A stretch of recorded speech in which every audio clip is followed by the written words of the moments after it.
I don't know how other teachers are doing their talks these days, but as you know, mine are extemporaneous by and large, and they kind of need to be.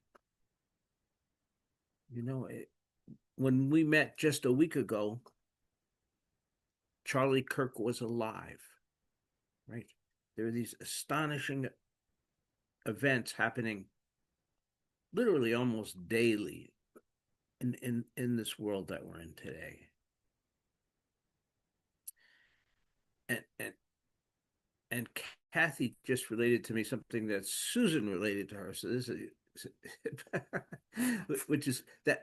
Well, why don't you say it, Susan? Kathy just told me about the reaction, the exhaustion of the teachers in the Zen Peacemaker thing that you attended. Do you want to just make a comment about that?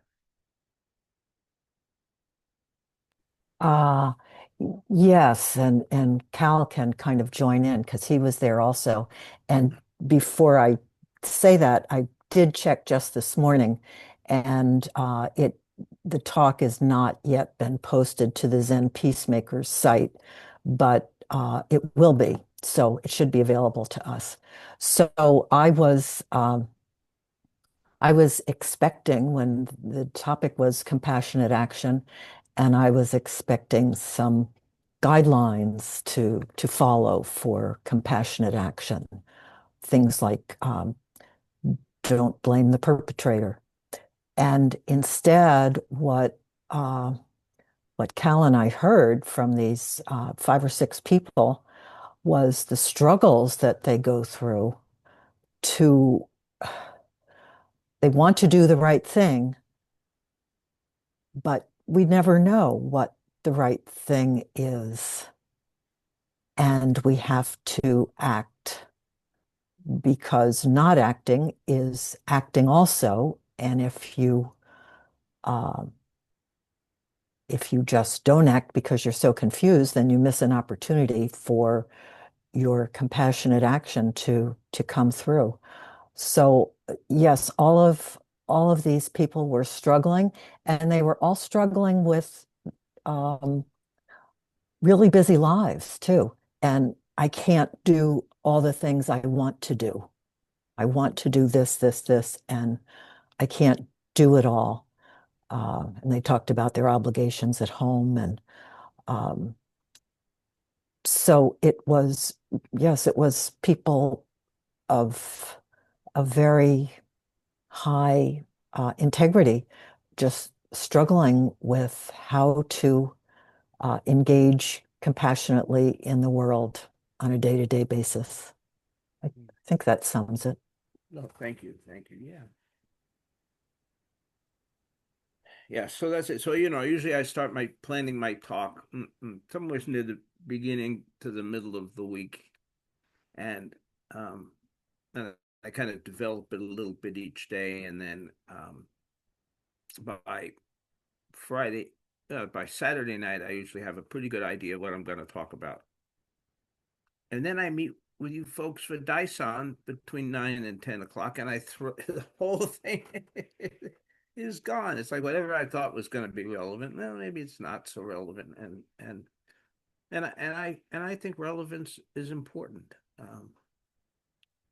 We need the Dharma to speak to our lives in these times, and so I have found what I believe to be the perfect koan for today. And Kathy, I'm dedicating this koan to you. And if after I read the koan, you want to tell people why, you can. Dizang asked Fayan, "Where are you going?" Fayan said, "Around on pilgrimage." Dizang said, "What is the purpose of pilgrimage?"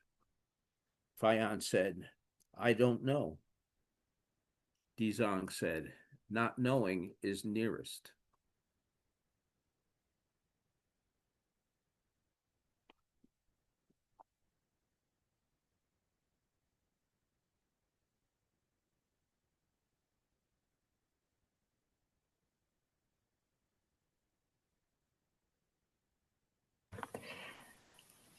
Can you repeat the last line of the koan for me?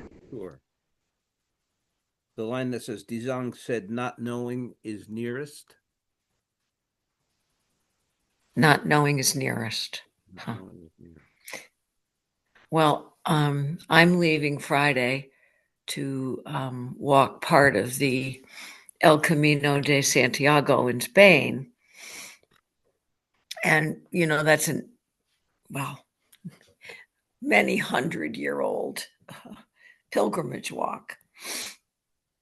And I have no idea. I have no idea, what it's going to be. Um, so not knowing is the way. And there you are. I don't have really too much more to say about it. Thank you, Susan. We had some communication recently, Susan and I, about both of our feelings of exhaustion and how busy we are. And it was actually, I always have to say, it was reassuring to hear that all these Zen teachers were feeling the same way at the Zen Peacemakers talk. Um, and, I've actually been working on quieting my life. Um, so I will be happy to share my experience when I return with all of you, if you'd like to hear that. Okay, thank you. Thank you.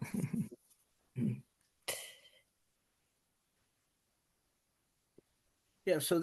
Anyway, but that among other things, again, how could we have known a week ago that there would be this major assassination? That all of the things that happen every day, it, it, it, um, and how do we not get exhausted? How do we not burn out? How do we not become indifferent? How do we live in a way that's consistent with the Dharma, and even more importantly, I think manifest that Dharma in our lives for others? If we see ourselves as bodhisattvas to any extent, then our lives are not just about what we think and feel, but our lives are about what others experience and think and feel.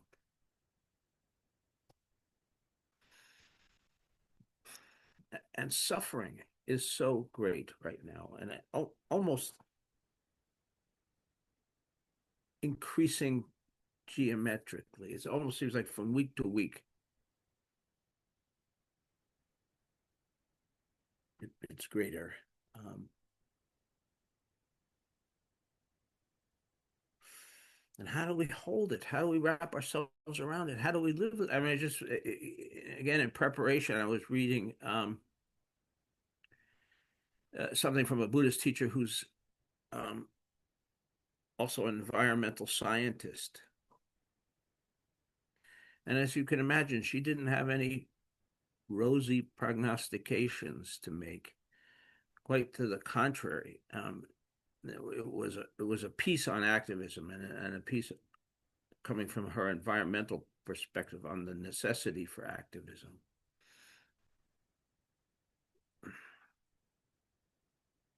And she pointed to the fact that we all know that there are literally billions of people on this planet right now in existential crisis. Billions. That's. I think we could simply say that we cannot even wrap our minds again around that.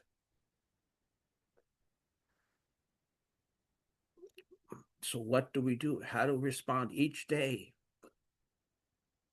each moment, each situation? How do we deal with the juxtaposition of all the elements of reality?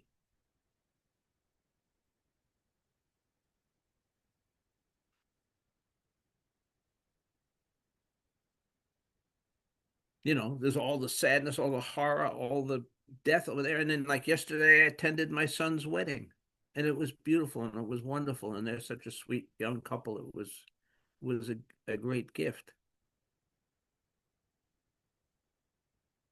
So we've got these layers existing simultaneously, almost in contradiction to one another.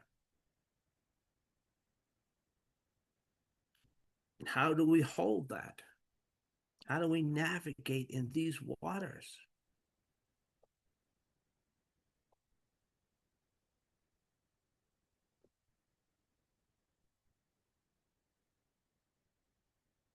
One of the things that's literally happening, kind of since we're in Maine, I've got to do a little bit of a nautical thing, but one of the things that's literally happening as a result of the brilliant cutbacks in the federal government, they're going to be taking away the navigation buoys in the harbors and bays and so on in the Northeast, or maybe all over the country, I guess. And what a great metaphor. I'm sure that's why they're doing it. You know, we're gonna ha- we will have no one. We will have no buoys to guide us. Nothing to say. Here's the channel. Stay in the channel. How insane is that? And that, well, the rationale is like everybody's got, you know, whatever it is now, GPS navigation, so they don't need that. Well, guess what happens when that electronic device fails and it's a foggy night on the Maine coast and you got to get home? Going to be interesting, say the least. But we're all there. We're all out in that channel and they've taken the buoys away.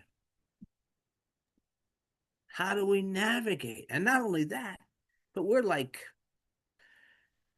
oh gosh, I don't want to. See, it's tricky, tricky, tricky, tricky. I don't want to like reference the colonizers, but we're like somebody who was there a colonizer who was a decent human being, or is that just too oxymoronic? No, okay. Well, all right, not a colonizer. Oh, I know. We're like Pacific Islanders going from Tahiti to Hawaii, right? And there's there are no stars to guide us. Right? We have to. We're completely without a guidance system, and nobody's been in these waters before. Right? Our people have never gone east to Hawaii. They have no idea if it's even there. And here we are.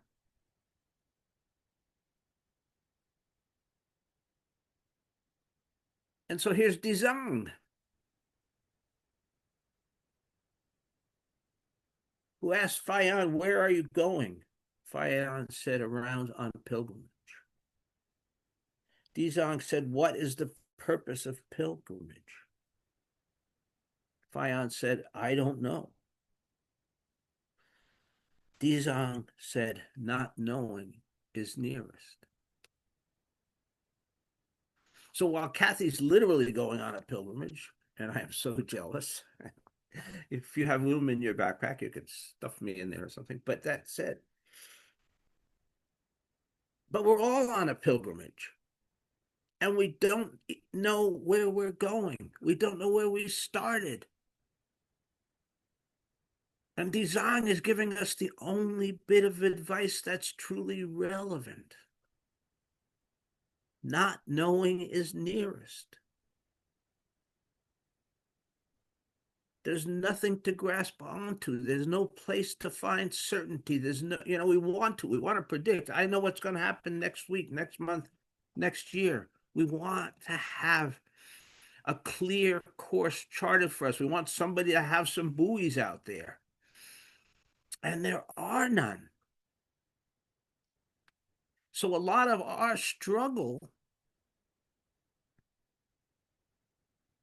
is looking for a thing that is not there rather than letting go and living in the context of what is complete uncertainty, complete chaos. We don't know.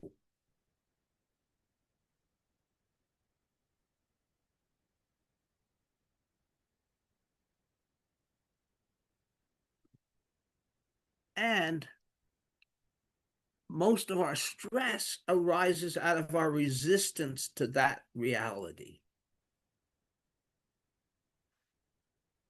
We want certainty. We want a well-defined course. We want positive outcomes. We want to know that the bad guys will get their comeuppance and the good guys will get rewarded, and all of these kinds of scenarios that we carry in our imaginations.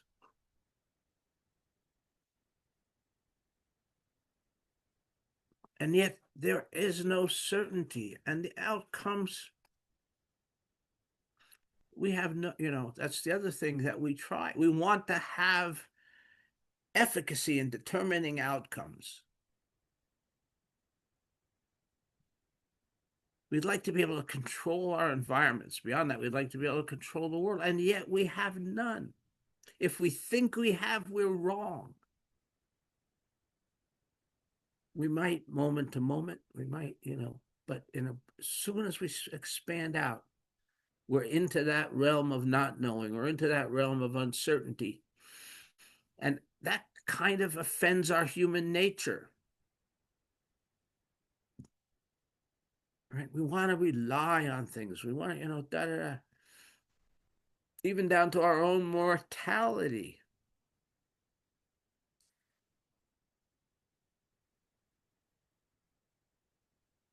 One of my contentions is that one of the things that's going on with the insanity in the world these days, particularly with the billionaires, is that they're trying to create immortality through wealth. And I don't mean like literally they can get new organs replaced, although they apparently are talking about that. But just sort of metaphorically, if I've got enough stuff and I'm powerful enough and all that, then I'm not going to die.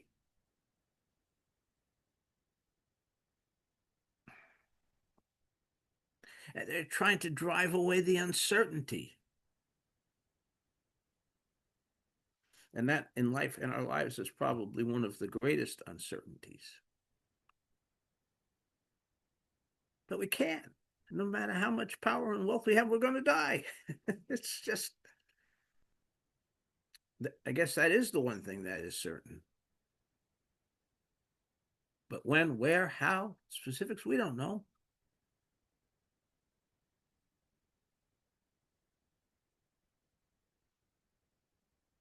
So that's what this Zen practice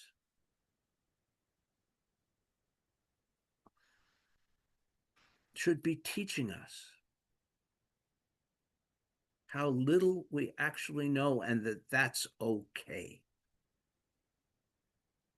That it's our struggle against that fact that makes us suffer. It's our attempt to solidify things, to make them stable, to make sense out of them, that makes us crazy. And I have to confess, I'm just as guilty of that as everybody else.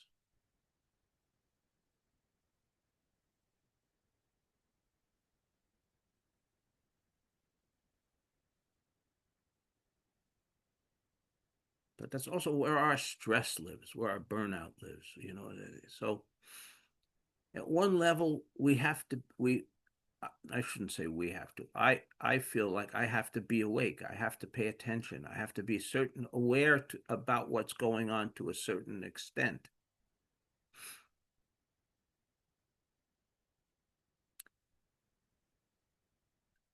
And even that's a little crazy.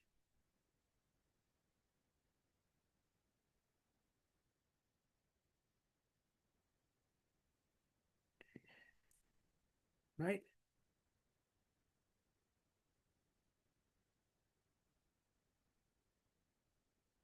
Tomorrow's Monday, right? whether or not Peter Wohl doom scrolls on Sunday night is not going to determine how Donald Trump behaves on Monday morning. In fact, even in the most absolute sense, I don't believe there's any correlation between those two things.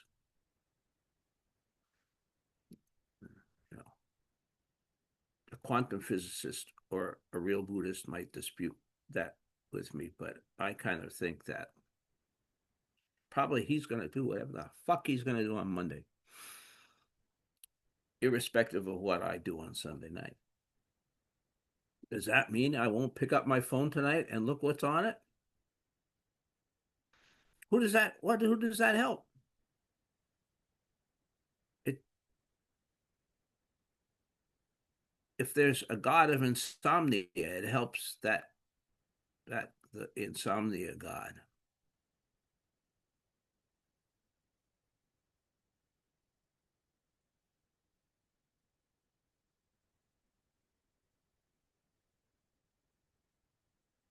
So here we are.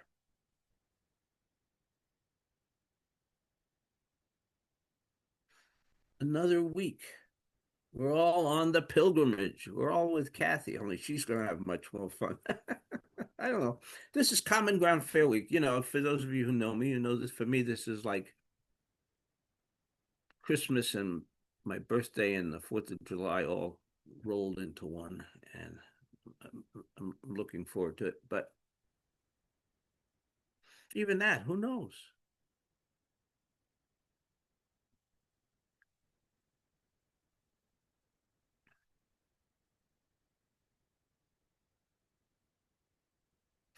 So if we want to survive these times, and if we want, more importantly, if we want to be effectual, if we want to fulfill our bodhisattva vows in some way and not be so burned out that we're paralyzed,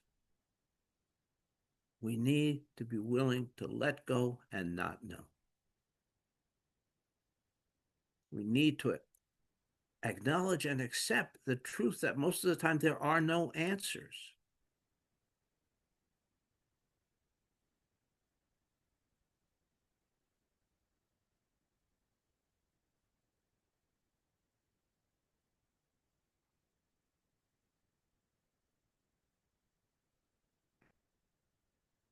And that, I don't know how they answered that question in the Peacemaker presentation, but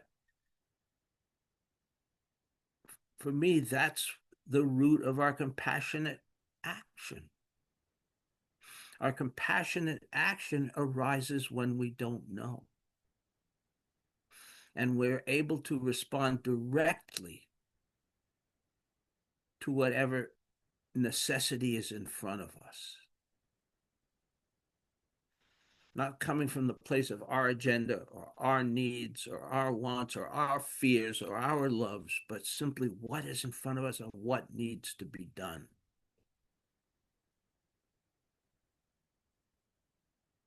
The greatest possibility of compassion arises from not knowing. Oh, thank you.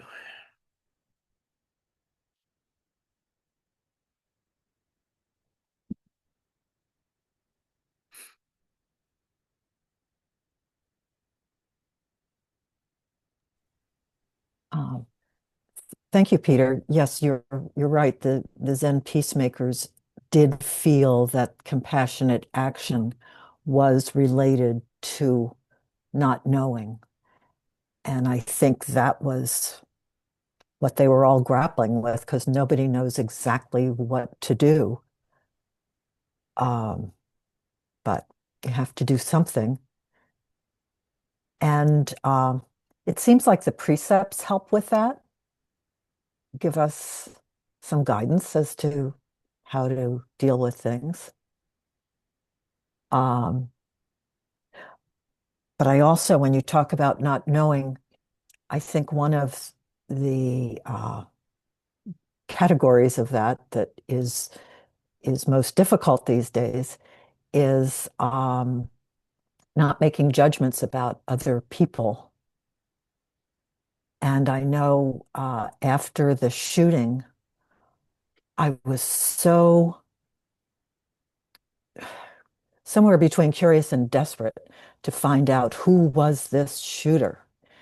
And I wanted him so badly to not be someone from the radical left.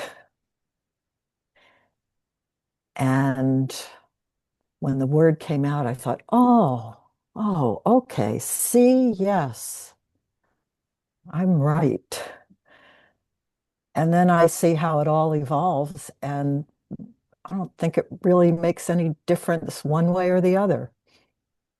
So I would never have guessed that either. I just don't know. And uh, and our practice certainly helps me sit with that. So I thank you and all the Sangha for that uh, practice. Thank you. Well, and of course, it brings us right back to the three tenets of the Zen peacemakers, right? Um, not knowing is the first, right? And then bearing witness, and then responding with compassion.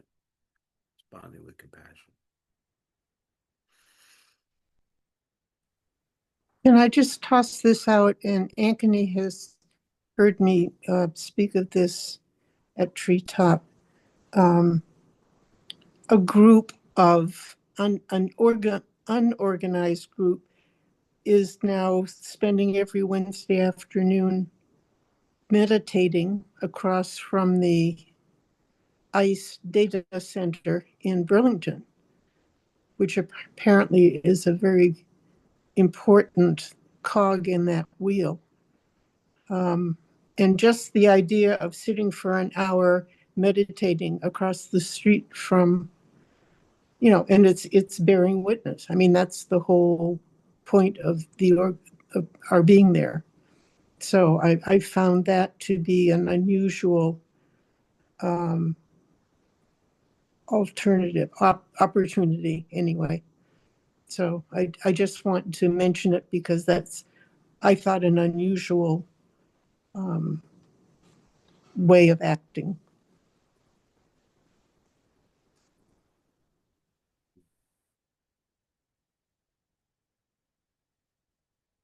Thank you, Deborah.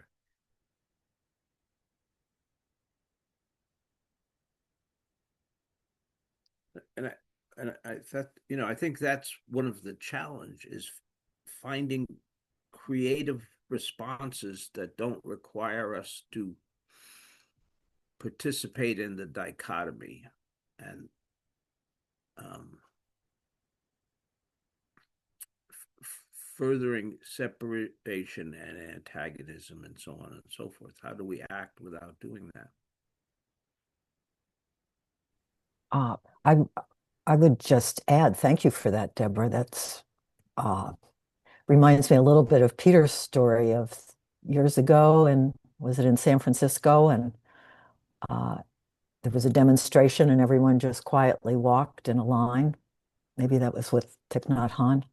Anyway, on Saturday mornings in Portland, there is every morning at Saturday morning a demonstration. And I went to those a number of weeks in a row. And after a while, what I realized is, people are lining the streets and they have their signs and cars go by and some of them are honk, honk, honk. Yes, yes, you go. And then others go by and they're shooting a bird. Ugh, get out of here. And I couldn't help but think, am I not just creating more division by being here? And yet what Deborah's talking about is so much more aligned with not knowing and open to whatever. So thank you.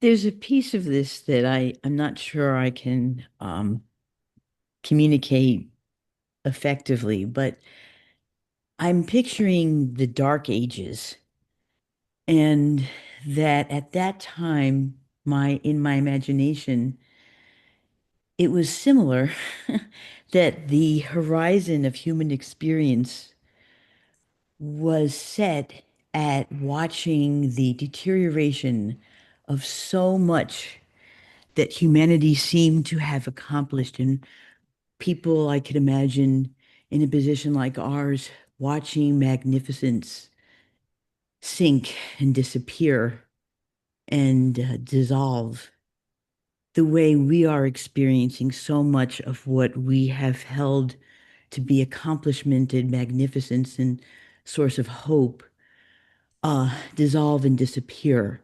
So I think that the experience for humanity may have been similar. We can look at our billions of horror, but on their horizon as well, there was a proportionate horror. And so, what I'm imagining is that part of what brought humanity through the Dark Ages was the not knowing and an emergence from that of a holding to the vision of beauty and magnificence. And so for me, in these times, the not knowing, like in Shigantaza, allows also a holding to the appearance of beauty and magnificence. And so for me, one power of not knowing is that we do see beauty in magnificence, even while this is a generalized experience of horror. There is both. And I think it's so important to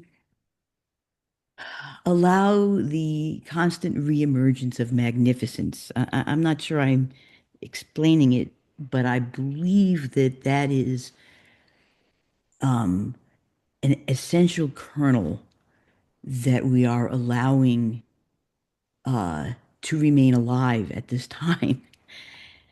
And for some reason, this image comes up for me. Yesterday, I was hiking, and there were a lot of tourists up at the top of one of my hikes, and they were all watching something. I went over to see what it was, and it was a tarantula, an enormous tarantula. And you could watch this spider that elicits to so many a kind of terror, very beautifully and gently and deliberately moving its legs. I couldn't myself distinguish the pattern of how it was moving all of them, but somehow the way it was doing that navigation on the irregular rocks was competent and beautiful. And the tarantula became magnificent rather than a kind of focus of, you know, fearful mystery. So I just think this is something we can do. This is something our not knowing can allow the emergence of that is essential. That's kind of what I'm trying to say. Thank you.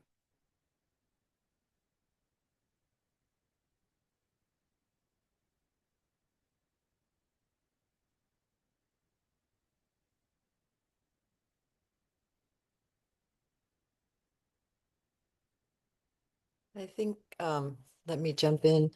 I think following on that, I think one way to think about not knowing is a kind of wonder or something like that might capture the feeling. Um, that's all.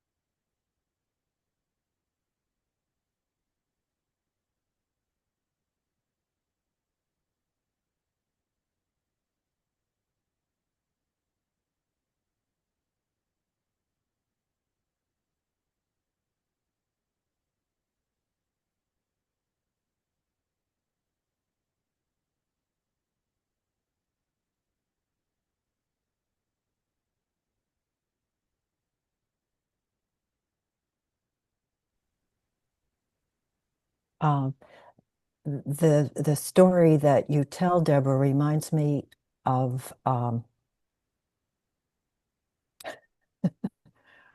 reminds me that I'm old and I forget what I'm talking about in mid-sentence. Um, Not knowing and the tarantula. Oh, yes, yes. Um, Beginner's mind. Like when you saw the tarantula, you were not thinking, oh, this is something that could hurt me, and we don't like these kinds of critters, and instead you just, like a child, saw this creature and were intrigued by it. Um, and the not knowing is, uh, and beginner's mind is the open door to just appreciating this. So thank you.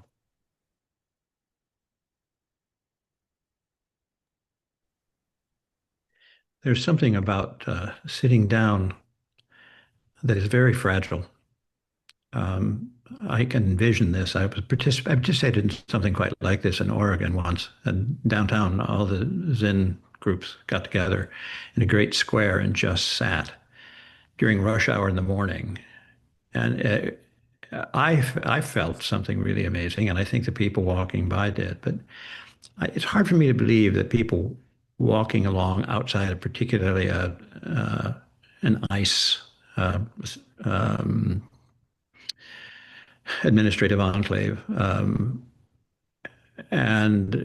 all passersby who saw that, something that I would think would just have to sink in of the fragility of life and the dependence that we all have, and the not taking sides in that,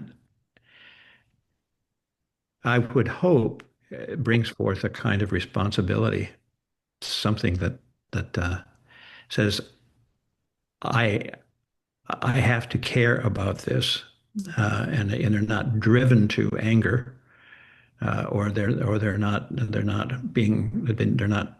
uh, reacting to pom poms and cheerleaders on the other side. That there's something that comes about just being responsible for the essence, for life itself, and I think that's quite beautiful.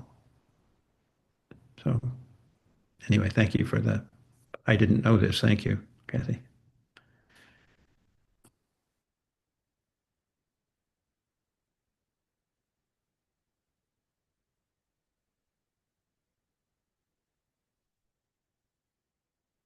By the way, while we've been sitting this morning, I got a text from John Scott, and he's stuck in an airport somewhere trying to find a flight to get home. So he's experiencing another manifestation of not knowing.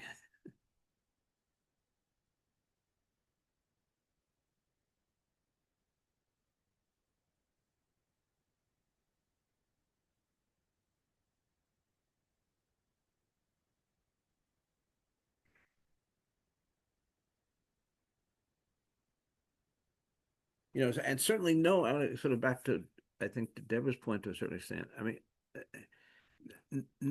knowing can be a way of crushing reality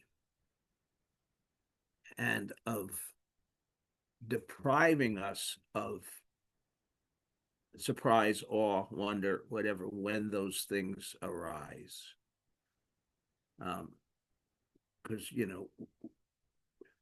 it's what thank God, there would have been a time probably not that long ago that people would just immediately have crushed that spider, rather than stepping back and watching what a magnificent being it is.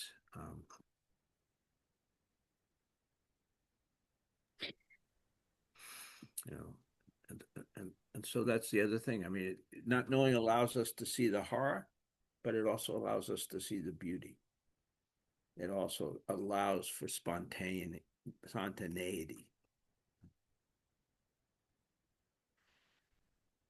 creativity, right? All of those things arise from not knowing.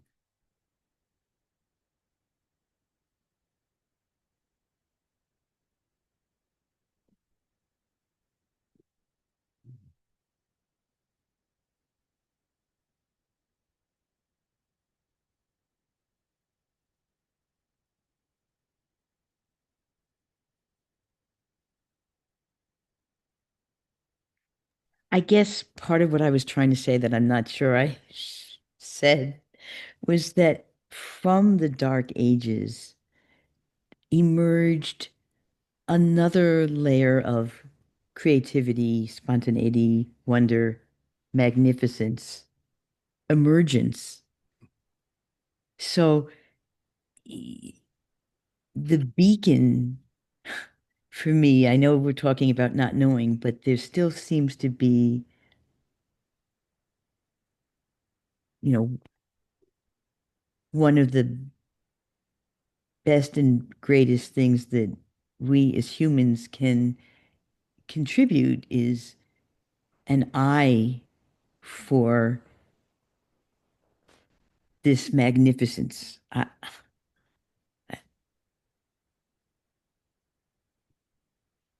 Holding to that, even we're talking about not knowing, but holding also to that emergence, is what we can do, as opposed to be committing massive Harry Carey.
Um, what's going through my head is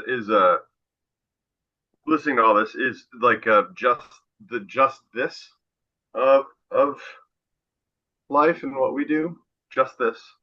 Maybe that's witnessing or I don't know. Just this. I think Susan, I think you were talking before about the Zen peacemakers and making sure that they engage in compassionate action, whether they don't, not knowing whether right or wrong. So I was thinking about you going to the demonstration, and there, I hear doubt from you because you say like, well, I don't know if I'm adding to adversarial relations or if I'm adding to a us versus them binary. Because some people are, beep beep beep, yay, way to go, and some people are, fuck you. And then so then I'm thinking like, but you're diving into the compassionate action. Um, who knows right or wrong? What is right or wrong? um, and you're witnessing the just this of, oh, supporter, oh, not supporter, oh, joy, oh, anger, just so. And then Deborah, I'm thinking about you climbing up this, well, gorgeous mountain. I've been to Sedona once, and it was wonderful, lovely. I was a tourist there, and you didn't say this, but maybe you're like, oh, these effing tourists on top of the mountain. Just so, you know, frustration, tourists, and then legs of the arachnid, tarantula or whatever. And it's just, oh, beauty, just so, right? Um, um, I'm not sure I understand. I think I understand the essence of what you were saying with the coming out of the Middle Ages, but I think some of it's above my pay grade. But what it seems like to me is just witnessing, um, and so this humanity witnessing, and so I just keep thinking, just so. Whether it's wonder, whether it's horror, whether it's banal, whether it's pedestrian, just so. Charlie Kirk's murder, you know, I'm ashamed to say I didn't. Well, maybe I'm not ashamed to say I didn't know who Charlie Kirk was. A patient came in and said Charlie Kirk has been assassinated. I didn't know who that was, but I subsequently did research, of course, and I'm horrified by his words. Also, I'm horrified that someone was ill enough to kill another human being. Also, um, always trying to detach from or notice everything that's happening without making good or bad.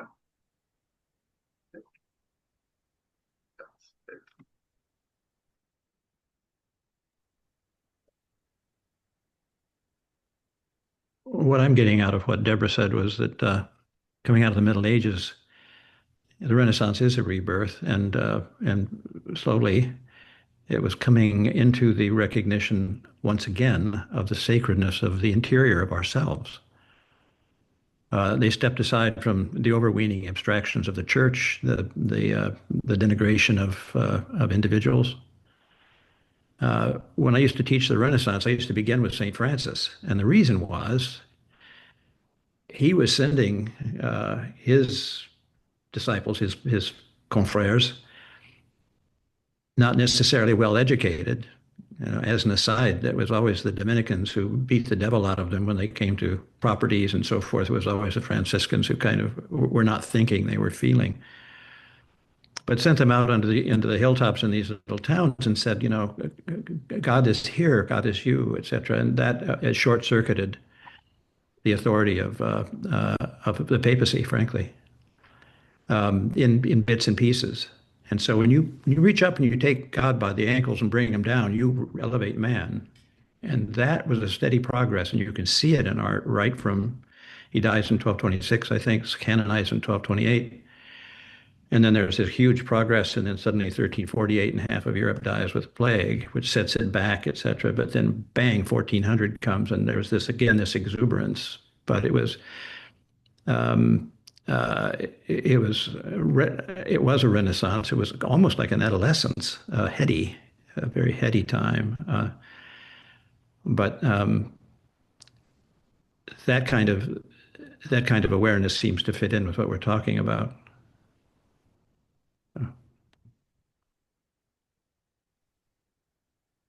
Thank you so much for that.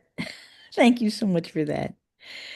So the thing is, what's funny about this is I'm realizing that I'm not myself just sitting in a surrendered not knowing just this. That is part of it. That is where we sit on the cushion and let go, let go, let go. But also there is this sense of belief in beauty and hope for a reemergence. So that would be kind of related to we're sitting on the cushion and we're wishing for all humanity liberation. So I am rooting, I am not, I am holding to a vision as opposed to just letting go, being in just this. But I think that might be part of what that's that's part of the bodhisattva thing is that we do have a vision of magnificence.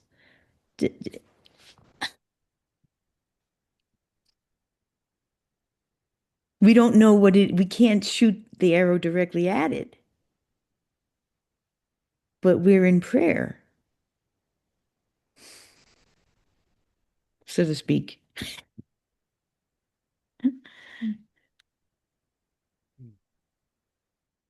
Very interesting territory, and and as you know, sometimes Zen is accused of being nihilistic, and yet Zen is not nihilistic. And theoretically, it's not taking sides, but yet sometimes not taking sides is taking sides. Right? So somebody said that must be. So here's the companion koan to Dizang. This is the koan that I always see as the companion. I mean, it's not literally that, but Master Sekiso said, "How will you step forward from the top of a 100-foot pole?" Another eminent master of all said, "Even though one who is sitting on the top of a 100-foot pole has entered realization, it is not yet real. He must step forward from the top of the pole and manifest his whole body throughout the world in 10 directions."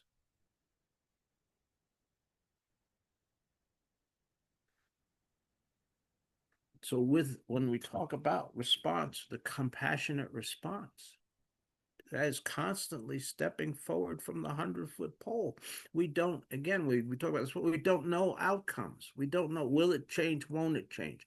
If we sit in front of the ICE headquarters, does that alter the scenario in some positive way or not? We don't know. But sooner or later, we got to get our tuchas out there and sit down and be willing to find out. We've got to step off the pole.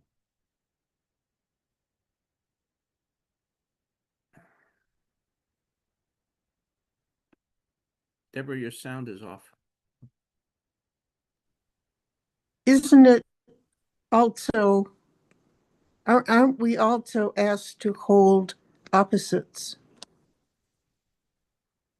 at the same time? Isn't that one of the things we're asked, where we keep being asked to do that? And that somehow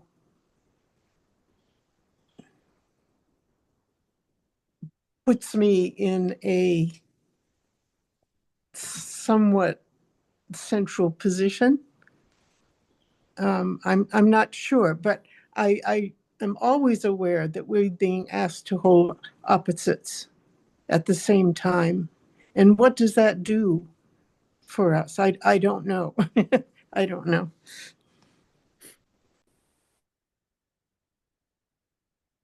Well, one of the things that does is that opens the gate of compassion.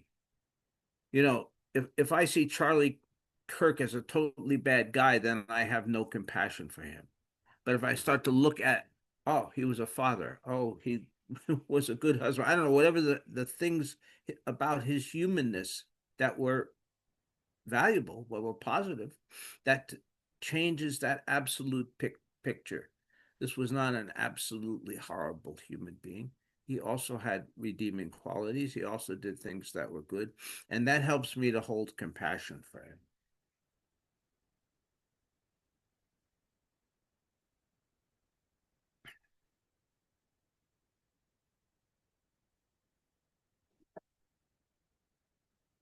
And somebody like the Dalai Lama can really do that. I can't do that. It's hard. It's really hard sometimes. But Dalai Lama does that constantly. He constantly finds the good. He constantly finds the redeeming qualities. He constantly balances.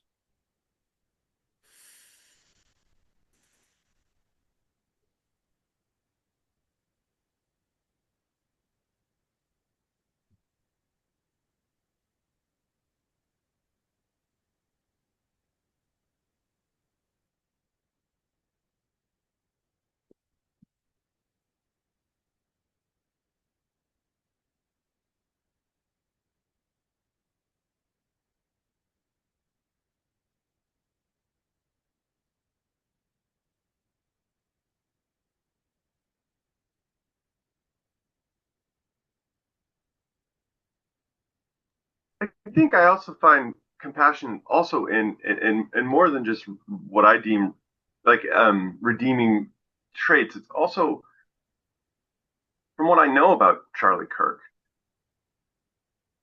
So I know that he's in human form, so there's suffering. And the way that he guides himself through the suffering is from what I deem to be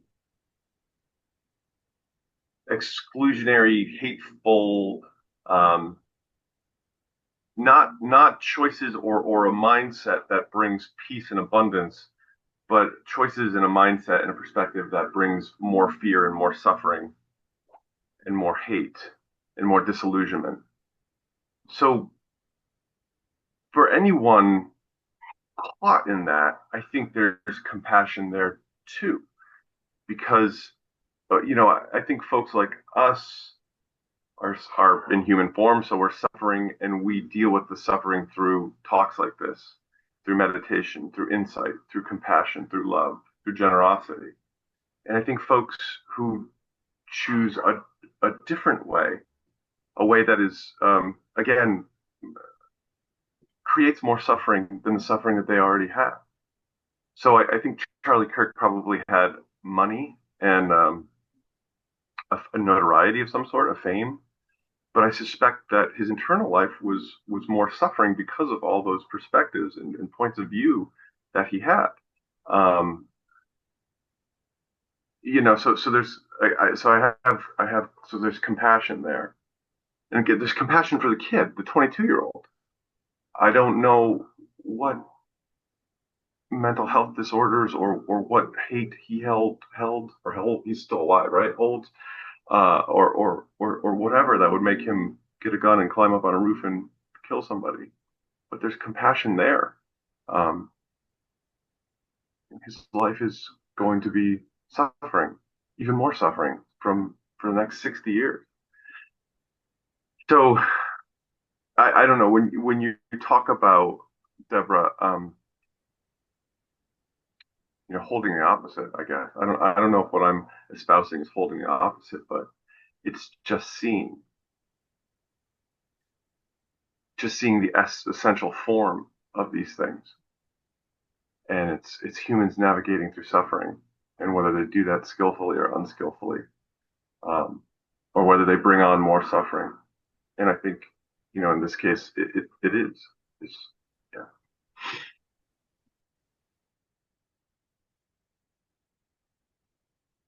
Well, and maybe another way to look at that is our inclination is want to see things as black or white, and yet there are always infinite shades of gray. And that doesn't make it simple or easy. That's, to hold a compassionate stand means being willing to hold a lot of complexity, a lot of ambiguity, a lot of uncertainty. We like certainty. We like things to make, he's bad, he's good, he's, et cetera, et cetera. And not, he's a complex interweaving of.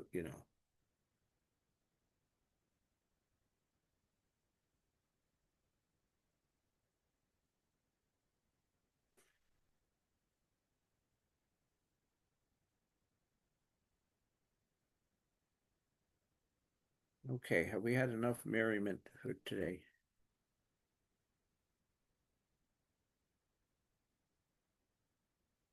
Somehow I always feel like we should end on like a positive note. And it's like, where's the positive note in all of this? I always find our Bodhisattva vows to be the perfect way to end our discussion. Well, no matter what we talk about, I always find that the power of those vows, because that is the next thing for us to do.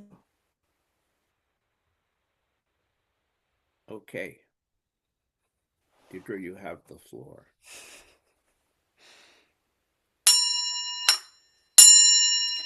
Creations are numberless. I vow to free them. Delusions are inexhaustible. I vow to put an end to them. Reality is boundless. I vow to perceive it. The enlightened way is unsurpassable. I vow to embody it. Creations are numberless. I vow to free them. Delusions are inexhaustible. I vow to put an end to them. Reality is boundless. I vow to perceive it. The enlightened way is unsurpassable. I vow to embody it. Creations are numberless. I vow to free them. Delusions are inexhaustible. I vow to put an end to them. Reality is boundless. I vow to perceive it. The enlightened way is unsurpassable. I vow to embody it.